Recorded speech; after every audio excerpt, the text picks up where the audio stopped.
Vai. Ciao ragazzi. This is il tutorial per ripeto. Vai. Vi spiego come si fa ad avere un panettone molto gradevole al gusto e al tatto. Allora, innanzitutto si toglie la carta forno dai bordi, dai lati, si rimette dentro la busta di plastica, il suo involucro naturale,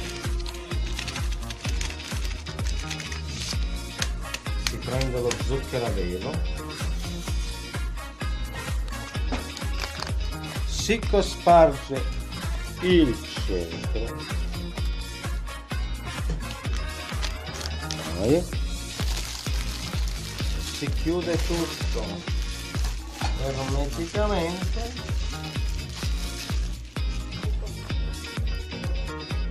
prendendo il suo laccio. Poi non si fa altro che scuoterlo. Sta anche venendo. Se l'operazione non viene bene, no? Avete il Mario di turno e glielo passate. Chi me lo lascia a me?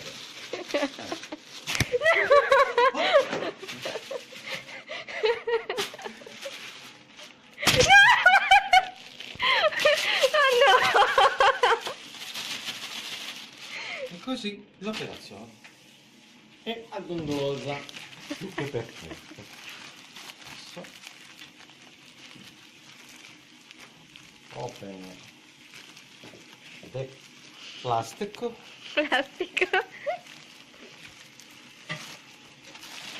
Lui è un po' più a sud di Londra. Mm. Ciao. It's perfect. Fa un sorriso di fianco al panettone. Ok, va bene. Poi questa qui sarà l'immagine del video. L'immagine principale. Ma va. Anteprima. Sì. No. Ah, perché lo metti? Se ho 10 like al minuto? 10 like al minuto. Sì. Hai visto quello che ha messo su Facebook Maurizio? No. Luisa? Saluta, Ciao a tutti e arrivederci a Pasqua che vi insegno come si fa la colomba.